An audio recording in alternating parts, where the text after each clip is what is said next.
नमस्कार, बहुत बहुत स्वागत है आपका हमारे चैनल पर। शराब घोटाले में दिल्ली के मुख्यमंत्री अरविंद केजरीवाल की जो समस्याएं हैं वो कम होने का नाम नहीं ले रही हैं। अब चाहे वो हाई कोर्ट हो या सुप्रीम कोर्ट हो या राउज एवेन्यू कोर्ट हो, हर जगह पिटीशन डाल डाल के थक चुके हैं, लेकिन राहत कहीं से नहीं मिल रही है। और आज हाई कोर्ट ने केजरीवाल की गिरफ्तारी को वैध भी करार दिया। ईडी के पास जो सबूत है उनको वैध बताया और कहा कि जो कार्रवाई की गई है वो सही की गई है। अब जनता कैसे देखती है इस पूरी गिरफ्तारी को चुनाव से पहले, क्योंकि 19 तारीख को पहले चरण का मतदान भी होना है। लगातार रैलियों का दौर जारी है, मैनिफेस्टो भी लॉन्च हो रहे हैं। जनता इस पूरे प्रकरण को कैसे देखती है जान लेते हैं। और केजरीवाल की जो समस्या है वो कम नहीं हो रही है। आज हाईकोर्ट ने सीधा बोल दिया है कि जो गिरफ्तारी है वो वैध है, वो सही की गई है ईडी की तरफ से। कैसे देखते हैं? यस, एक्चुअली ईडी की तरफ से जो जांच हुई है उसमें वो क्या नाम करप्ट पाए गए। तो अभी मैं जब यहाँ से जाता था अपने ऑफिस से निकल के, तो मैं देखता था वो जब शराब का दौर चल रहा था कि एक के साथ एक फ्री ये वो, तो मैंने यंगिस्ट को देखा है जगह जगह लुढ़के हुए। तो वो क्या था, वो सब गड़बड़ था मामला है। तो ऐसे बच्चे, काफ़ी बच्चे ऐसे हैं जो अपने माँ बापों के सामने उनकी आंखों के आगे ऊपर चले गए। आंखों के सामने से अगर माँ बाप के बच्चा जा रहा है तो वो पीड़ा उस माँ बाप के हृदय के अंदर, मदर फादर के हृदय के अंदर जो है उसको कौन समझ सकता है। ये इन्हें समझनी चाहिए थी। वैसे ये कहते हैं कि मैं दिल्ली का बच्चा है, ये वो, हाँ, दिल्ली वालों का श्रवण कुमार, मैं दिल्ली का बच्चा हूँ, है, सबको यात्रा करा रहा हूँ ये।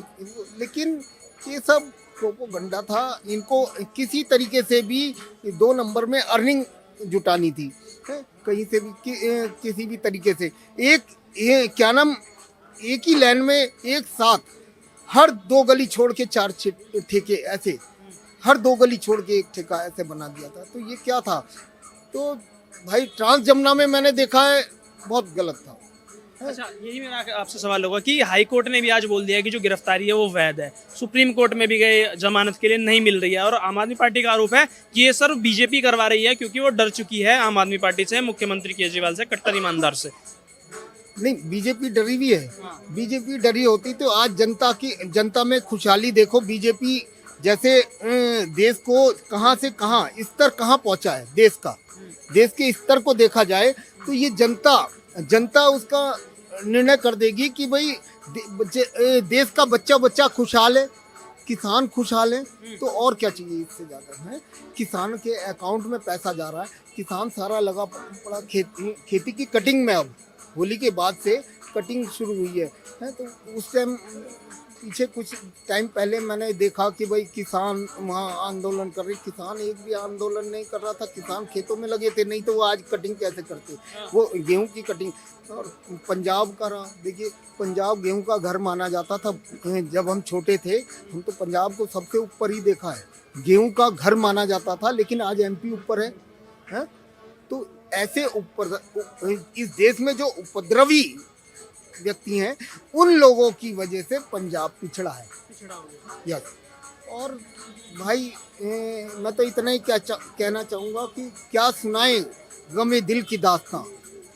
बच्चे के हृदय में जो घाव है, जिन माँ बापों का बच्चा चला गया उनकी आंखों के सामने, उनके अंदर के घावों को पढ़े ये केजरीवाल कि क्या सुनाए गमे दिल की दास्तां। वहाँ जेल में उल्लू बैठे हैं। वो काम जनता का करते कैसे जब एक के साथ एक पिए वो बैठे हैं। तो चलिए, मेरा आपसे सवाल यही होगा कि केजरीवाल तो अंदर है ही है, मैनिफेस्टो जारी कर दिया गया है कांग्रेस पार्टी की तरफ से, समाजवादी पार्टी की तरफ से, और उस मैनिफेस्टो में झलक नजर आती है किस चीज़ की? जातिवाद की। SC ST को लेकर बोल रहे हैं कि हम आरक्षण इतना बढ़ा देंगे, 50 से 70% कर देंगे। माइनॉरिटीज़ को लेकर कहा जा रहा है कि हम पर्सनल लॉ में सुधार करेंगे, स्पेशल स्पोर्ट्स से इन्हें क्लास दिलवाएंगे, बैंकों को बोलेंगे कि ज़्यादा से ज़्यादा इनको लोन दिया जाए। स्पेशल कैटेगरी में डाल दिया है। इनके मैनिफेस्टो में सनातनियों के लिए कुछ दिखा नहीं है अभी तक। फिर माइनॉरिटी को फिर उनका वोट चाहिए, एक धर्म का। सनातनियों को तो बोला है ना, मेजोरिटियनिज्म नहीं चलेगा। मतलब उसमें कोई जातिवाद नहीं है। मेजोरिटियन मतलब 80% से ज़्यादा हिंदू, माइनॉरिटी मतलब 15% मुसलमान। सिर्फ पारसी, जैन, सिख, बौद्ध, ईसाई, इनको वो माइनॉरिटी मानते ही नहीं, सिर्फ मुसलमानों के लिए। जो 1946 में जिन्ना लाया था मैनिफेस्टो, वही मैनिफेस्टो ये लेके आए। और इस मैनिफेस्टो में स्पष्ट हो गया है कि राहुल गांधी आज के जिन्ना है, मल्लिकार्जुन खड़गे आज के जिन्ना है। और ये तो आचार्य प्रमोद कृष्णन ने बोल दिया है कि ये मल्लिकार्जुन खड़गे नहीं, मोहम्मद अली जिन्ना का मैनिफेस्टो है, ये मुस्लिम लीग का मैनिफेस्टो है। ये कांग्रेस, कम्युनिस्ट और मुस्लिम लीग के हाथों पे खेल रही है, क्योंकि राहुल गांधी वायनाड से चुनाव लड़ रहे हैं, वहाँ 50% अदर जाति है, 50% मुसलमान है।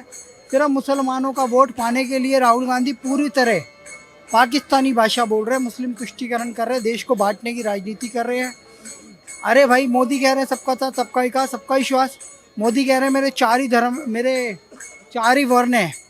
वो कह रहे हैं देश में गरीब, युवा, महिलाएं, किसान, ये सब मजदूर, किसान, इन सब के बारे में मोदी बात कर रहे हैं। उसमें कोई जाति तो नहीं बोली गई ना, फिर पर्टिकुलर जाति को टारगेट क्यों कर रहे हैं। और बड़ी बात है मैनिफेस्टो।